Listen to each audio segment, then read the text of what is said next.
Stage पर। Miss परी, आप कहाँ हो? प्लीज़ जल्दी से स्टेज पर आइए। मैनेजर बार बार कहता है मगर परी नहीं आती।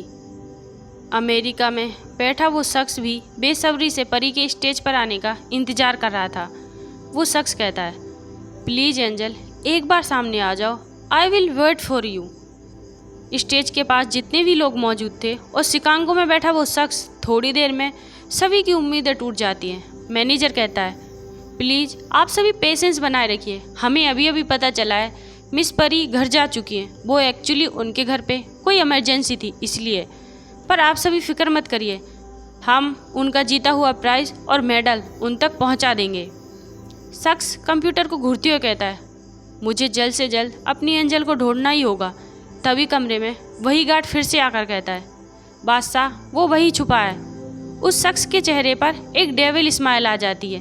वो हाथ में पकड़े सिगार को पैरों के नीचे कुचलते हुए कहता है, चूहा जितना भी बिल में छुप ले, एक ना एक दिन बिल्ली के पंजों में आ ही जाता है। अब होगी तबाही, लेकिन उससे पहले मुझे अपनी एंजल को ढूंढना है। इधर परी का घर। परी डरी हुई खुशी से कहती है, दी ये यहाँ फिर क्यों आए हैं? मुझे इनसे बहुत डर लगता है। प्लीज़ दी इन्हें यहाँ से भगाओ ना। घर के हॉल में शादी का मंडप सजा हुआ था। मंडप के पास ही मिस्टर खुराना और उसके गार्ड खड़े हुए थे। विनीता और नीरज भी वहीं थे और उन दोनों के चेहरों पर एक सातिर मुस्कान थी। खुशी दोनों को देखकर समझ जाती है कि ये सब कुछ किया हुआ उन्हीं का है। मिस्टर खुराना परी के पास जाकर उसे ऊपर से नीचे हुए देखते हुए कहता है, क्या बात है मेरी परी, तो आज कयामत लग रही है। इसलिए देखो मुझसे रहा नहीं गया और मैं आज ही तुम्हें अपना बनाने के लिए चला आया। मिस्टर खुराना गार्ड को इशारा करता है। एक गार्ड हाथ में थाल लिए परी के पास आकर कहता है, लेडी बॉस आप इसे पहनकर तैयार हो जाइए। परी गुस्से में उस थाल को मिस्टर खुराना के सामने फेंकते हुए कहती है, तुम्हें क्या लगता है परी डर कर तुम जैसे इंसान से शादी करेगी? तो ये तुम्हारी गलतफहमी है। परी मरना पसंद करेगी लेकिन ये शादी नहीं। खुशी परी का हाथ पकड़ती है और घर से बाहर जाने लगती है। तभी मिस्टर खुराना गार्ड को इशारा करता है। सभी गार्ड आकर परी और खुशी को पकड़ लेते हैं। मिस्टर खुराना गार्ड से कहता है, ले जाओ दोनों को और कमरे में बंद कर दो। मैं भी देखता हूँ कब तक नहीं मानती। परी अपने माता पिता के सामने गिड़गिड़ाते हुए कहती है, मम्मी पापा प्लीज़ परी को बचा लीजिए। परी को ये शादी नहीं करनी। आप जो बोलोगे परी वो सब करेगी। परी स्कूल जाना भी छोड़ देगी। परी की बात सुन के विनीता हंसते हुए कहती है, अरे अरे हम तो तुम्हारे माता पिता हैं, हम कभी तुम्हारा बुरा थोड़ी सोच सकते हैं। क्यों नीरज? नीरज भी अपनी पत्नी की हाँ में हाँ मिलाते हुए कहता है, हाँ हाँ बिल्कुल बेटा, तुम ये शादी कर लो, फिर तुम पूरी दिल्ली पर राज करोगे। परी जानती थी उसके माता पिता उसे कभी नहीं बचाने वाले थे। खुशी परी को समझाती हुए कहती है, परी परी इधर देख, तू मेरी समझदार बच्चा है ना, और तू क्यों इन लोगों के सामने गिड़गिड़ा रही है? ये लोग तो माता पिता कहलाने के लायक भी नहीं है। परी गिड़गिड़ा रही थी लेकिन किसी को भी उस पर तरस नहीं आ रहा था।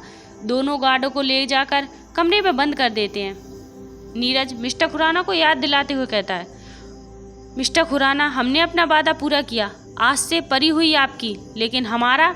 मिस्टर खुराना चेहरे पे जंग जीतने वाली मुस्कान ला के कहता है, बिल्कुल, वो एशिया की कंपनी तुम दोनों के नाम करता हूँ। अब जरा मैं अपनी दुल्हन को देख कर आता हूँ। इधर कमरे में अंदर दोनों बहनें चिल्ला चिल्ला कर थक हार के एक कोने में बैठ जाती हैं। तभी कमरे का दरवाज़ा धड़ाम से खुलता है और मिस्टर खुराना जेब में हाथ डाले रौब से अंदर आया। परी मिस्टर खुराना को देखकर डरने लगती है। खुशी मिस्टर खुराना के सामने जाकर गुस्से में कहती है, तुझे एक बार की बात समझ नहीं आती? क्यों मेरी बच्ची को तुझ जैसे घटिया इंसान से कोई रिश्ता नहीं रखना? निकल जाए यहाँ से। खुशी की बातों से मिस्टर खुराना को गुस्सा आने लगता है। वो खुशी का गला दबा के कहता है, तुझे आजकल बहुत चर्बी चढ़ रही है, रुक बताता हूँ। मिस्टर खुराना खुशी का गला घोटने लगता है। परी खुशी को छुड़ाती हुए कहती है, छोड़ो मेरी दी को, मैंने कहा छोड़ो। मिस्टर खुराना हंसते हुए परी से कहता है, बेबी डॉल अगर अपनी प्यारी दी को बचाना चाहती हो तो मुझसे शादी कर लो, वरना तुम्हारी दी तो आज गई। खुशी की सांसें अटकने लगी थी। परी मदद के लिए अपने घर वालों को बुलाती है, मम्मी पापा प्लीज़ दी को बचाइए, ये दी को मार देंगे, जल्दी आइए। परी की आवाज़ सुन के बाहर से विनीता कहती है, हम इसमें कुछ नहीं कर सकते, अब तुम ही अपनी दी को बचा सकती हो। परी को कुछ समझ में नहीं आता। इधर खुशी की सांसें उखड़ने लगी थी। परी रोते हुए कहती है, ठीक है, मैं तुमसे शादी करने के लिए तैयार हूँ, पर प्लीज़ मेरी दी को छोड़ दो। मिस्टर खुराना परी की बात सुन के खुशी का गला छोड़ देता है और कमरे से बाहर निकल जाता है। खुशी जैसे तैसे खुद को संभालती है और जल्दी से उठती है और कमरे का दरवाज़ा बंद करके परी को समझाते हुए कहती है, बच्चा तू यहाँ से भाग जा, जल्दी कर।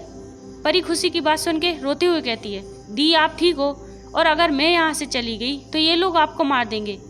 खुशी कहती है, तुझे मेरी कसम, तू यहाँ से चली जा। खुशी देखती है कमरे की खिड़की खुली हुई थी मगर उस पर कांच लगा हुआ था। खुशी एक कुर्सी उठाती है, उस कांच को दे मारती है। खिड़की का कांच चकनाचूर हो जाता है। खुशी संभाल कर परी को उस खिड़की में से बाहर निकाल देती है, मगर बाहर खड़े गार्ड परी को बाहर निकलता देख लेते हैं और वो दौड़कर मिस्टर खुराना के पास जाकर कहता है, बॉस वो लड़की खिड़की से बाहर भाग गई। गार्ड की बात सुनते ही मिस्टर खुराना को गुस्सा आने लगता है। वो कहता है, उसे बहुत शौक है ना मुझसे दूर भागने का, मार दो उसे। थोड़ी देर बाद रोड पर परी भागे जा रही थी। वो रोड के बीचों बीच भागे जा रही थी। तभी एक तेजी से गाड़ी आती है और परी को मारती हुई निकल जाती है। एंजल, क्या करने वाला है मिस्टर खुराना? क्या वो अपने मकसद में कामयाब होगा या आएगा कोई परी को बचाने के लिए? जानने के लिए सुनते रहिए हमारी स्टोरी बादशाह की लिटिल वाइफ। परी रोड पर दौड़े जा रही थी। तभी सामने से एक तेजी से चलती हुई गाड़ी आती है और परी को टक्कर मारते हुए निकल जाती है।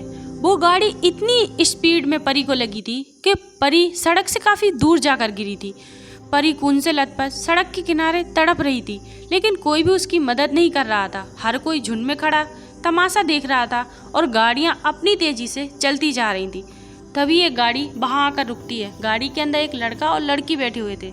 दोनों ही ने स्कूल की यूनिफॉर्म पहनी हुई थी। तभी लड़की उस लड़के से कहती है, यार मैक्स देखना वहाँ कितनी भीड़ लगी है, लगता है किसी का एक्सीडेंट हुआ है। लड़का कहता है, हाँ, और देखो ना सब कैसे तमाशा देख रहे हैं, ये नहीं बेचारे को हॉस्पिटल ले जाएं। लड़की कहती है, चल कर देखते हैं कौन है बेचारा। लड़का गाड़ी को साइड में लगाता है और भीड़ को चीरते हुए दोनों अंदर घुस जाते हैं। परी मुंह के बल डली हुई थी। लड़का सभी पे चिल्लाते हुए कहता है, यहाँ कोई तमाशा हो रहा है, बेचारी बच्ची यहाँ तड़प रही है और आप सभी तमाशा देख रहे हैं, ये नहीं आकर कोई मदद कर दे। तभी भीड़ में खड़ा एक शख्स कहता है, नहीं भाई नहीं, हमें इन सब झमेलों में नहीं पड़ना, हम इसे लेकर जाएंगे, फिर पुलिस केस होगा, हमें नहीं काटने पुलिस स्टेशन के चक्कर। तभी लड़की उस आदमी पर भड़कते हुए कहती है, अंकल आपको शर्म नहीं आती ऐसी बातें करते हुए? अगर इसकी जगह आपकी लड़की होती तो तब भी आप यही बोलते। वो शख्स कहता है, अगर तुम दोनों को इसकी इतनी ही चिंता हो रही है तो ले जाओ ना यहाँ से, क्यों खड़े हो, हमें समझा रहे हो। लड़की उससे कुछ नहीं कहती और परी को सीधा करती है। वो दोनों जैसे ही परी का चेहरा देखते हैं तो रोने लगते हैं और कहते हैं, परी परी उठना परी। मैक्स, परी को क्या हुआ? इसे तो इतना खून निकल रहा है। मैक्स देखना हमारी परी को क्या हुआ, ये कुछ बोल क्यों नहीं रही है? मैक्स, परी को देखो ना, इसे क्या हुआ? मैक्स परी को गोद में उठाता है और गाड़ी में बैठता है और लड़की से कहता है, शिवानी जल्दी कर, गाड़ी चला, हमें परी को हॉस्पिटल लेकर जाना होगा, जल्दी कर। लड़की तुरंत गाड़ी में बैठकर वहाँ से सीधा दोनों हॉस्पिटल के लिए निकल जाते हैं। लड़का परी को गोद में लेकर बैठा था और लगातार परी को होश में लाने की कोशिश कर रहा था। लड़की गाड़ी ड्राइव कर रही थी। इधर खुशी कमरे में अभी भी बंद थी और रोए जा रही थी। खुशी खुद से कहती है, मुझे अजीब सा क्यों लग रहा है, हे महादेव मेरी बच्ची ठीक हो, वो उन दोनों के पास सुरक्षित पहुंच गई हो। तभी खुशी को याद आता है कि उसे फ़ोन करना था। वो अपना फ़ोन ढूंढने लगती है पर उसे फ़ोन कहीं नहीं मिलता। इधर वो दोनों परी को लेकर हॉस्पिटल पहुंच चुके थे। लड़का चिल्लाता है, डॉक्टर साहब जल्दी आइए, इमरजेंसी है। उस लड़की की इतनी तेज आवाज़ सुनकर हॉस्पिटल का सभी स्टाफ उनके पास भाग कर आता है। तभी एक डॉक्टर कहता है, अरे क्या हुआ इस बच्ची को, लगता है एक्सीडेंट केस है। नर्स जल्दी से OTP रेडी करो।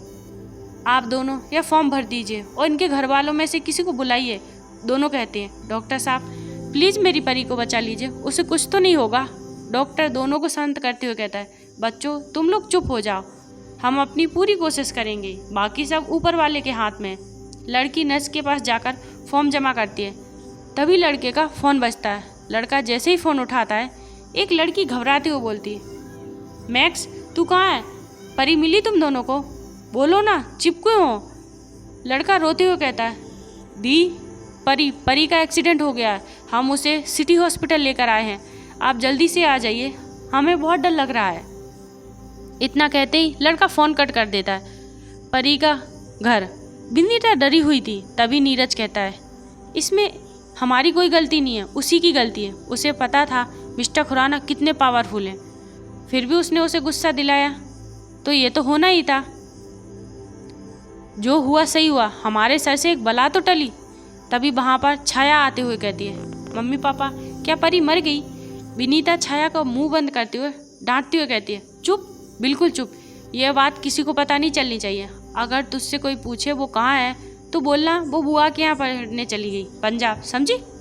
इधर सिटी हॉस्पिटल में परी का ऑपरेशन चल रहा था और रूम के बाहर मैक्स और शिवानी खड़े हुए थे और रोए जा रहे थे।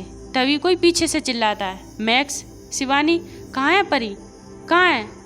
उसे कुछ हुआ तो नहीं ना? वो दोनों जैसे ही पीछे पलटते हैं तो रोते हुए कहते हैं, खुशी दी आप आ गए, देखिए ना हमारी पीकू को क्या हो गया, वो कुछ बोल नहीं रही है, आप बोलिए ना, आपकी तो वो हर बात मानती है।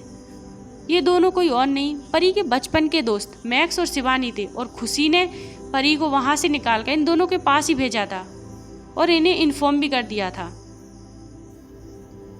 जो परी को खुशी की तरह ही प्यार करते थे, ये दोनों बचपन से ही परी को बहुत ज़्यादा प्यार करते थे। परी इन दोनों की जान थी।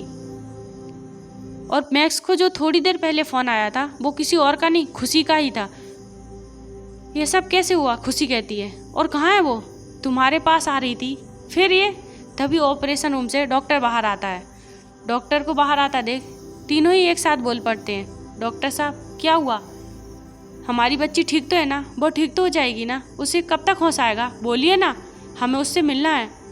डॉक्टर समझाते हुए कहता है, देखिए आप लोग पेशेंस रखिए, उनके सिर पर बहुत गहरी चोट आई है जिससे उनका बहुत ब्लड लॉस हुआ है, हमने उनका ऑपरेशन तो कर दिया है, लेकिन तभी खुशी कहती है, लेकिन क्या लेकिन डॉक्टर बताइए ना, वो ठीक तो है, ठीक तो हो जाएगी मेरी परी? डॉक्टर कहता है, वो कोमा में जा चुकी है और हम कह नहीं सकते वो कोमा से कब तक बाहर आएंगी, शायद 6 महीने 10 साल, कुछ नहीं कह सकते। अब मैं चलता हूँ, आप लोग ध्यान रखिए। अमेरिका की सबसे बड़ी बिल्डिंग जिसका नाम BS था, जिसकी ऊंचाई आसमान को छू रही थी, उसी बिल्डिंग के टॉप फ्लोर पर एक लग्जरियस रूम था, जिस रूम को क्रिस्टल के कॉम्बिनेशन से तैयार किया गया था। उस रूम के अंदर एक लड़का बैठा हुआ था जिसकी उम्र लगभग 25 साल थी। वो लड़का दिखने में बहुत डैशिंग और हैंडसम था। परफेक्ट जॉ लाइन, समुद्र की तरह गहरी आंखें, परफेक्ट बॉडी। लड़के ने अपने बालों को जेल से सेट किया हुआ था। ब्लैक पैंट, वाइट शर्ट पहनी हुई थी जिसमें वो कयामत ढा रहा था।